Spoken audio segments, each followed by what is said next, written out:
Ay, matagal na rin po akong wala dyan, pero ang samahan po dyan, parang fraternity ang dating eh. Pag gaya nung sa amin, sa lugar namin, may nakaaway yung iglesia na ito, pinagtulong-tulungan nila eh. Kaya yun po, napanghinaan po ako ng loob sa kanila eh. Ang napansin ko po sa Iglesia ni Cristo po, yung unang pagsamba ko po nakita ko lang po sa pagsamba, nagulat po ako ng nabulo po, yung 50 centavos lang po. Sabi po sa akin ng bakit po daw konti daw ang inuulo ko na nabuloy. Dito, sa dating daan. Maganda ang pagkakaano sa Biblia. Ang lahat in details talaga malalaman mo.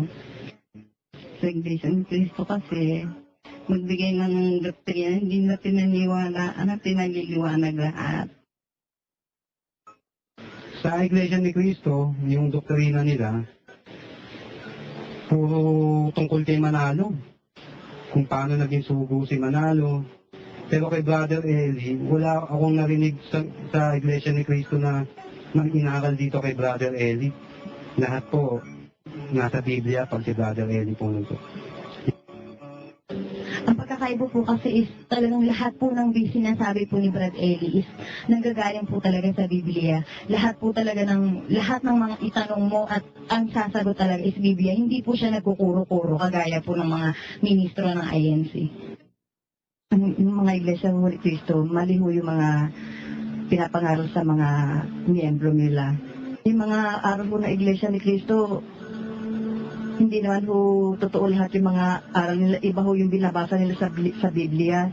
Yung kay Brother Eli ho, hindi ho niya pinuputol yung mga binabasa sa Iglesia. Lahat patungkol sa Iglesia, sa Bible yung kasaguran sa mga tinatanong ng tao.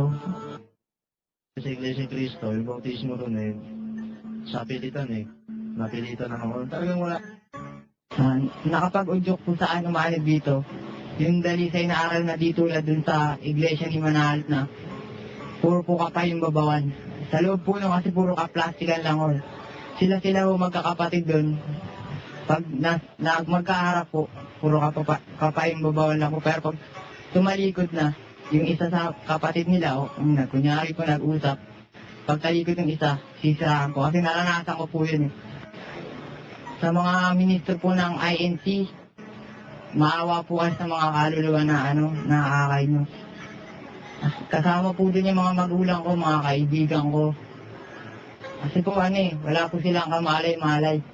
Ultimo pong boses ng tagapamahalang pangkalatan nila, hindi po nila kilala.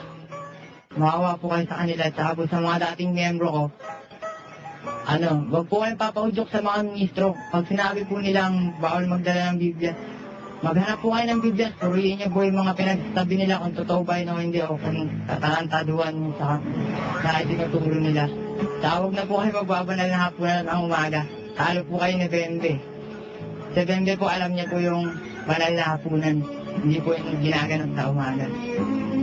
Sumabak kayo ng debate para malaman natin kung sino yung bayot.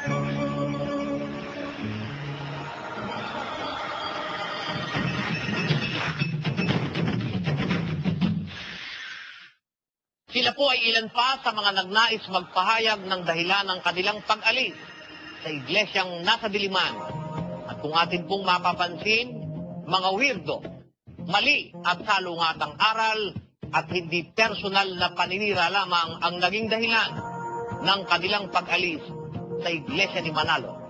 Kaya't ang anyaya po namin sa ating mga kababayan, ipagpatuloy lamang po natin ang ginagawa nating pagsusuri at ang payo po namin maging matalino upang hindi tayo maloko ng mga pastor na bulaan. Ito po si Brother Danny Novales, nag-aanyayang samahan niyo po kaming muli sa susunod na pagtatanghal ng Weirdong Doktrina.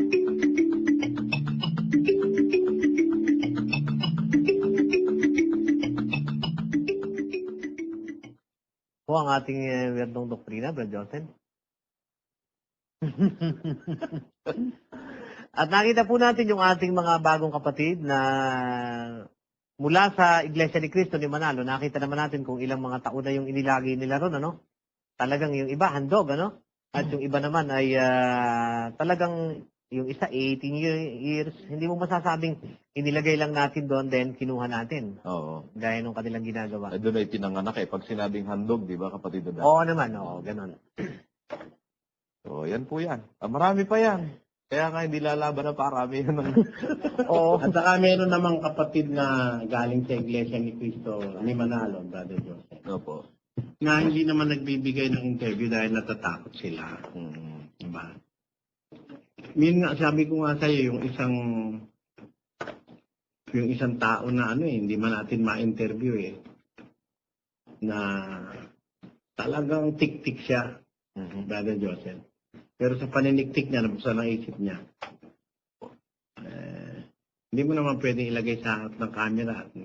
Brother Eli, baka ako hindi tumagal na 1 buwan, sabi niya.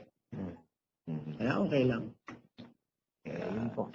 Nakakatuwa dahil ang mga papakinggan mo sa kanila, Brother Danny, na naging dahilan bakit sila umalis sa Iglesia ni Cristo ni Manalo at lumipat naman dito sa pagtuturo ni Brother Eli, yung aral ang kanilang nakita at na ikumpara. Napatunayan nilang si Cristo hindi tao, napatunayan nilang ang banal na hapunan na hindi umaga, napatunayan nilang yung banal na halik hindi alam doon sa kabila, dito na ituturo ni Brother Eli ang kahulugan, ayon sa Biblia, napatunayan nila mga aral. Hindi ba kapareho ng mga pinagsasalita ng mga nasa tinamaan daan?